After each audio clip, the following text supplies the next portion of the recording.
தமிழகத்தில் முழுக்க இருக்கும் அனைத்து ஜல்லிக்கட்டு ஆதரவாளர்களுக்கும் இளைஞர்களுக்கும் பொதுமக்களுக்கும் என்னுடைய வணக்கம். இந்த வீடியோ வந்து நான் இப்போ எதுக்கு பதிவு பண்ணுறேன் அப்படின்னா, இப்போ கொஞ்ச நேரத்துக்கு முன்னாடி இப்போ பாதி அவர்கள் இந்த போராட்டத்திலேருந்து விலகிறேன் அப்படின்னு சொல்லிட்டு ஒரு வீடியோ அவர் பதிவு பண்ணியிருந்தார். அதை ஆமோதிக்கவும் அப்புறம் அதுக்கு ஒரு ரிப்ளையாகவும் நான் இந்த வீடியோ வந்துட்டு நான் இப்போ பதிவு பண்ணுறேன். ஆதி அவர்கள் வணக்கம். நீங்கள் வந்துட்டு சொன்ன விஷயங்கள் வந்துட்டு எல்லாமே உண்மைதான். இந்த மாதிரி கோயம்புத்தூரில் அங்கே போராட்டம் முதல்ல என்னதான் ஸ்டார்டிங்கில் நல்லா ஆரம்பிச்சிருந்தாலும் போக போக அது திசை மாறி கொண்டு போகிறது, வேற இதை நோக்கி போகுது அப்படின்னு நீங்கள் சொன்னதை வந்துட்டு முழுக்க நான் ஆமோதிக்கிறேன். முதல் நாள் அங்கே விஓசியில் போராட்டம் ஆரம்பித்தது நல்ல முறையில் போயிட்டு இருந்துச்சு. அடுத்த நாள் நம்ம காலேஜ் ஸ்டூடெண்ட்ஸ் எல்லாம் சேர்ந்து நடைபேரணி ஆரம்பித்தாங்க. பைக்கு, கார் அப்படின்னு எல்லா பேரணிகளும் நடந்து கொண்டிருந்தது.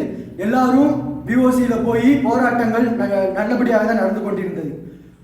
18ஆம் தேதி அன்று இவ்வளவு ஒழுங்காக நடந்துட்டு இருந்துச்சு. 19ஆம் தேதி அன்னைக்கு தான் நீங்கள் வந்துட்டு விஓசிக்கு வந்திருந்தீங்க. காலையிலேருந்து ஈவினிங் வரைக்கும் இருந்தீங்க. ஈவினிங் நானும் அந்த கூட்டத்தில் 18, 19 ஆகிய 2 நாட்களும் அந்த கூட்டத்தில் நானும் ஒருவனாக கலந்து கொண்டிருந்தேன். நீங்கள் இருக்கும்போது அத்தனை மக்களுள் ஒருவனால் நானும் அங்கே தான் இருந்தேன். அப்போ அன்னைக்கு நைட்டில் இருந்து தான், அன்னைக்கு ஈவினிங்ல இருந்து கூட போராட்டம் வந்து திசை மாறிச்சு.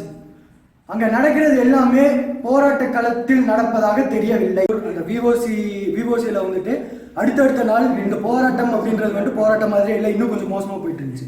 அங்கங்க குழுமமா சேர்ந்துட்டு அவங்களோட தனித்தனியா என்னெல்லாமோ பண்ணிட்டு இருந்தாங்க. அங்க ஒவ்வொருத்தங்களும் ஒவ்வொரு கூட்டம் சேர்க்கிற மாதிரி, ஒரு இடத்துல நான் தனியா ஒரு கூட்டம் சேர்த்தேன், நான் தனியா ஒரு கூட்டம் சேர்த்தேன் அப்படின்ற மாதிரி ஆனது. அதுல நான் அப்பவே எனக்கு அந்த போராட்டத்துல வந்து அதிகமா நம்பிக்கை இல்லை.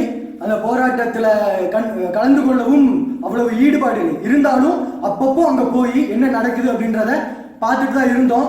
ஆனா எங்க மனசுக்கு ஏற்ற மாதிரி அங்க எதுவுமே நடக்கல.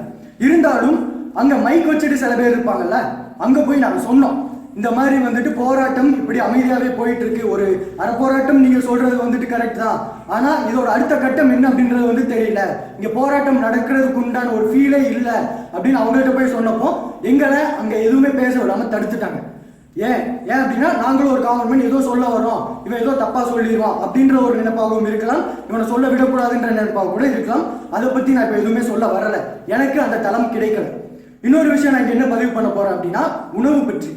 இப்போ கோயம்புத்தூர்ல நான் ரொம்ப பார்த்து வெக்ஸான ஒரு விஷயம் என்ன அப்படின்னா, மற்ற இடத்துல போராட்டம் களம் அப்படின்னு வரும்போது சாப்பாடு அப்படின்றது முக்கியம் தான். சாப்பாடு கிடைக்காத பட்சத்தில் சாப்பாடு யாராவது வந்து ஸ்பான்சர் பண்றாங்க கொடுக்குறாங்க அப்படின்னா அது வந்துட்டு ரொம்பவே முக்கியம். ஆனா கோயம்புத்தூர்ல அப்படி நடக்கல. கோயம்புத்தூர்ல 5 நிமிஷத்துக்கு ஒரு தடவை பிஸ்கட் தர்றாங்க, ரோஸ் மில்க் தர்றாங்க, பாதாம் பால் தர்றாங்க, டீ தர்றாங்க, இப்படி எக்கச்சக்கமா எல்லாமே அங்க கிடைக்குது. அதுவும் சரி ஒரு கேப் விட்டோம், காலையில கொஞ்சம் தந்தோம், நடுவில் கொஞ்சம் ரிஃப்ரெஷ் பண்றதுக்காக ஏதோ தந்தோம், மதியம் திரும்பி சாப்பாடு வாங்கணும் அப்படின்றதா இல்லை. 5 நிமிஷத்துக்கு ஒரு தடவை நீங்க அங்க போனீங்கன்னா சோறுல இருந்து எல்லாமே கிடைக்குங்க. அப்படி எல்லாமே கிடைச்சது கோயம்புத்தூர்ல. அதனாலையும் அது ஒரு போராட்ட களமாக தெரியவில்லை. எல்லாரும் சாப்பிட்டு உட்காந்து இந்த மாதிரி தான் இருந்துச்சு. அடுத்தது என்ன அப்படின்னா, அந்த உணவெல்லாம் வேஸ்டா போகுதோ அப்படின்ற ஒரு எண்ணமும் இருந்துச்சு. மற்ற சென்னையில மதுரையில இருந்து இந்த மாதிரி சாப்பாடு வந்துட்டு கிடைக்கல, இதை வந்து எல்லாரும் ஷேர் பண்ணுங்க அப்படின்னு சொல்லி மெசேஜஸ் ஃபார்வர்ட்ல வந்துட்டே தான் இருந்துச்சு.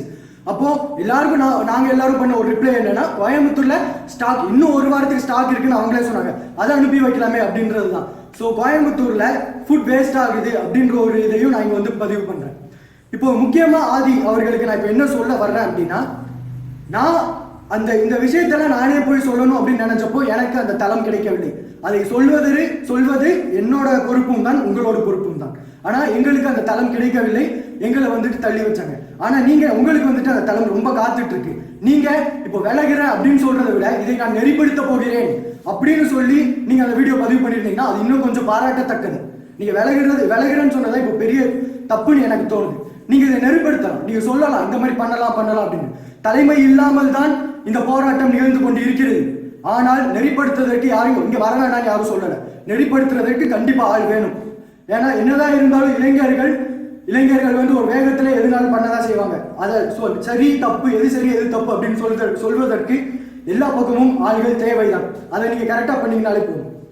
இப்போ இன்னொரு விஷயம் நான் சொல்ல விரும்புறது என்ன அப்படின்னா, ஜல்லிக்கட்டுக்காக ஆரம்பித்தது இந்த போராட்டம். ஆனால் ஜல்லிக்கட்டை தவிர மற்ற எல்லா விஷயங்களிலும் ஈடுபாடு போய்கொண்டிருக்கிறது. மற்ற எதுக்கோ இளைஞர்களும் மக்களும் வந்துட்டு இம்பார்ட்டன்ஸ் தந்துட்டு இருக்காங்க அப்படின்னு நீங்க சொன்னீங்க. இல்லை, ஜல்லிக்கட்டுக்காக ஆரம்பித்தது போராட்டம் உண்மைதான். அதுக்காக ஜல்லிக்கட்டுக்காக மட்டும்தான் போராட வேண்டும் அப்படின்றது இல்லை. ஜல்லிக்கட்டையும் மீறி இன்னொரு விஷயம், இப்போ எங்களுக்கு நம்ம இளைஞர்கள் எல்லாருக்கும் என்ன தோணுது அப்படின்னா, விவசாயிகளின் சாவு. இது வந்துட்டு இதை விட ரொம்ப முக்கியமா எல்லா கண்ணுக்குமே தெரியுது. ஏன்னா உண்மையாலுமே முக்கியம் தான். ஜல்லிக்கட்டு நம்ம ட்ரெடிஷன் தான். நாட்டு மாடுகளை காப்பாற்றணும் தான், அதோட சேர்த்து விவசாயிகளையும் காப்பாற்றணும், விவசாய நிலங்களை காப்பாற்றணும், நீர்நிலைகளை காப்பாற்ற வேண்டும். முக்கியமா பெப்சி கோகோ கோலா உள்ள வந்தது காரணம் அதாங்க. நீர்நிலைகள் வந்துட்டு எல்லா பக்கமும் ஆக்கிரமிக்கப்பட்டிருக்கு. எல்லா பக்கத்துலையும் ஃபிளாட்டு, புதிய புதிய கார்பரேட் கம்பெனிஸ் இப்படின்னு எல்லாமே கட்டிட்டு நீர்நிலைகள், குளம் குட்டை அப்படின்னு எல்லாத்தையுமே ஆக்கிரமிச்சிருக்காங்க. அதெல்லாம் வெளியே எடுக்கணும். அதுக்காகவும் தான் இந்த போராட்டம். அதெல்லாம் எடுத்தாலே போதுமே, விவசாயிகள் எல்லாரும் நல்லாவே வாழ ஆரம்பிச்சிருவாங்களே.